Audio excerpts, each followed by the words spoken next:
अस्सलाम वालेकुम। जैसे कि आपको मालूम है, इसहाक डार साहब को डेप्यूटी प्राइम मिनिस्टर बना दिया गया है और ये नवाज़ शरीफ साहब की जो नवाज़ ग्रुप है, पीएमएलएन में जो नवाज़ ग्रुप है, उसके किचन कैबिनेट में ये होते हैं और नवाज़ शरीफ साहब के समधी भी हैं और इन्हें हमेशा किसी न किसी रोल में आपने नून लीग की फॉर्म्ड गवर्नमेंट्स में देखा है। नवाज़ शरीफ साहब के बेहस्ट पे ये आते हैं। फ़िलहाल तो ये फॉरेन मिनिस्ट्री को हैंडल कर रहे थे और एज ए फॉरेन मिनिस्टर, लेकिन अब इनको डेप्यूटी प्राइम मिनिस्टर की पोजीशन दी गई है और उसकी वजह यह है कि इनके ऊपर टेक्निकली इन हायरार्की की टर्म्स में इंटीरियर मिनिस्टर जो कि आपके मोहसिन नकवी साहब हैं और मिनिस्टर फाइनेंस के औरंगज़ेब साहब जो हैं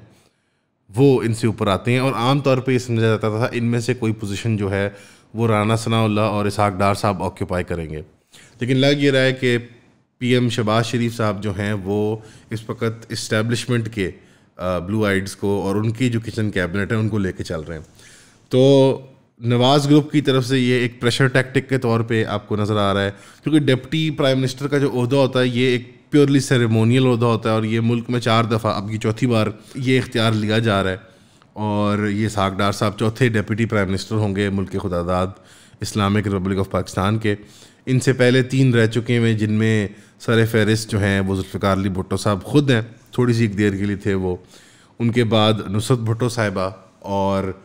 इवेंचुअली फिर थर्ड नंबर पे आते हैं आपके चौधरी परवेज़ इलाही साहब। तो ये इंतहाई एक सेरेमोनियल पोजीशन है और इसकी एज सच कोई डिफाइंड कॉन्स्टिट्यूशनल पावर्स नहीं है, यानी एक जो आइन की नज़र में, कानून की नज़र में डेप्यूटी प्राइम मिनिस्टर एक सेरेमोनियल, एक प्रेसिडेंट नुमा जिस तरह कैरेक्टर होता है, वो ही इनका काम होता है कि जब प्राइम मिनिस्टर फिज़िकली अनअवेलेबल हो मीटिंग्स को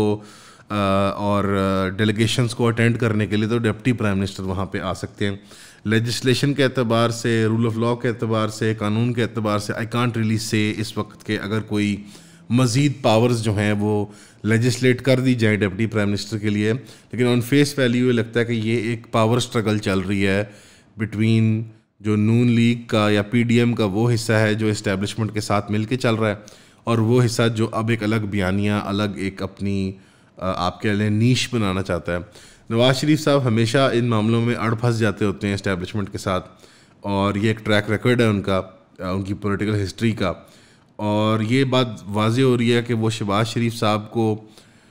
वापसी का रास्ता प्रोवाइड कर रहे हैं कि वो इस बयानिए में आ जाएं कि हम भी अब इस्टेब्लिशमेंट के ख़िलाफ़ एक स्टैंड लेना चाह रहे हैं और अपने बंदों को, अपनी पसंद के बंदों को जो अवामी रिप्रेजेंटेटिव्स हैं जैसे कि इसहाक डार,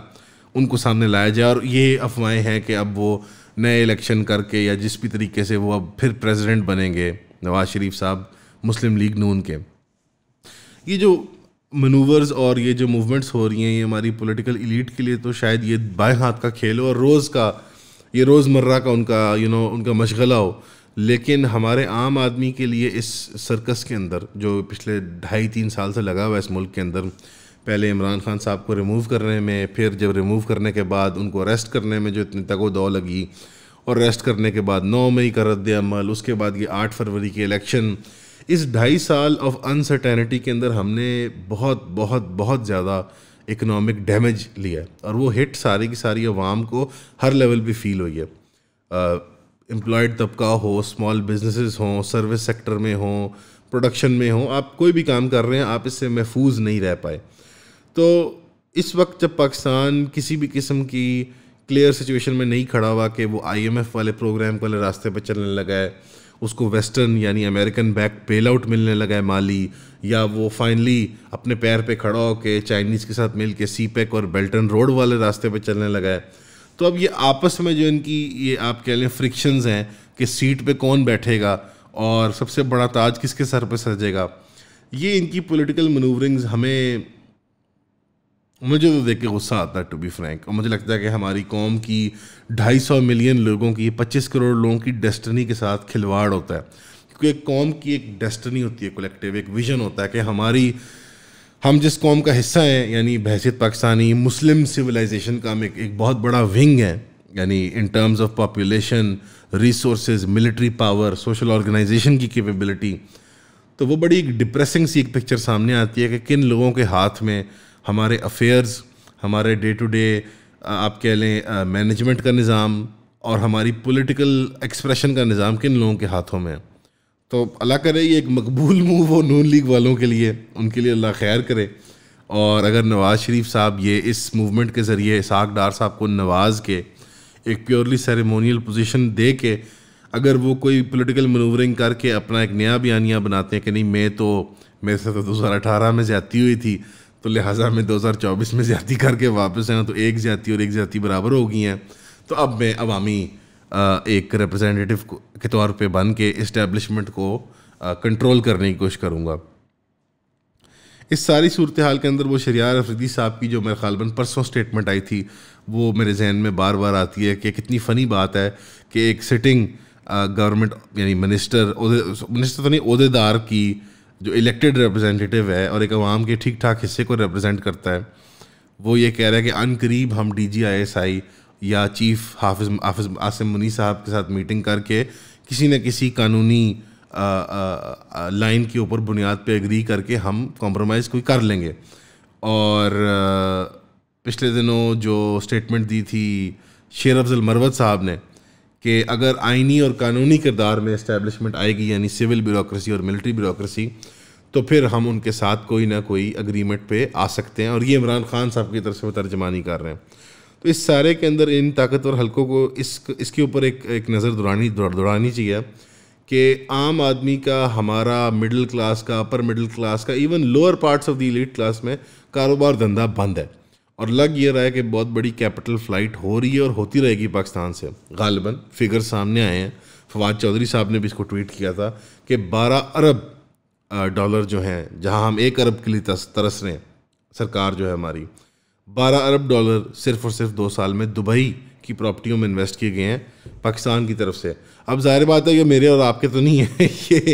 ये इन्हीं लोगों के हैं जो कभी डिप्टी प्राइम मिनिस्टर बनते हैं, कभी वज़ीर दाखिला बनते हैं, वज़ीर आला बनते हैं, वज़ीर आज़म बनते हैं, वज़ीर ख़ारजा बनते हैं। ये इन्हीं ताकतवर लोगों के हैं। तो खुदारा अवाम पे रहम करें और आपकी जो हुकूमत जो ना चलते हुए नज़र आ रही है अगले 6 महीने साल के अंदर, क्योंकि आपकी इसकी बुनियाद आपने इसकी पहली ईंट टेढ़ी डाली है 8 फरवरी को, बल्कि 8 तो नहीं, वो 4-5 दिन लग गए थे सलमान,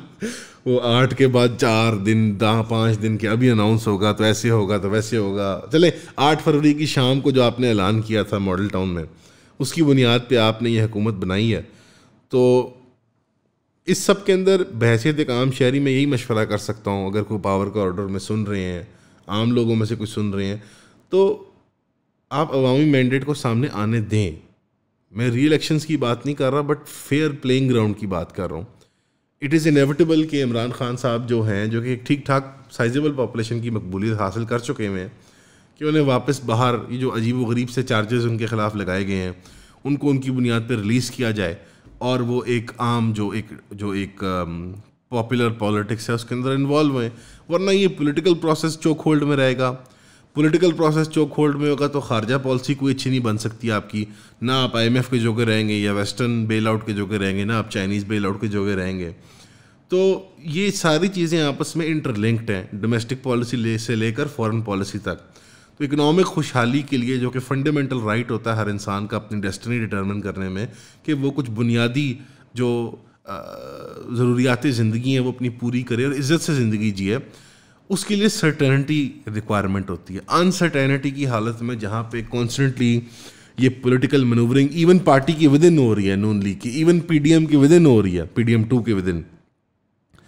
ये वो अनसर्टेनिटी क्रिएट करती है कि जो जुलाई का बजट आपका वो अंडर क्वेश्चन आ जाता है कि उसके अंदर क्या ऐसे डिसीजंस होंगे, क्या ऐसी पॉलिसीज़ होंगी जो कि अवाम को लॉन्ग टर्म बेनिफिट देंगी। तो इस सब को मद्देनज़र रखते हुए मेरे ख्याल में डिप्टी प्राइम मिनिस्टर बड़ी एक फ़नी पोजीशन है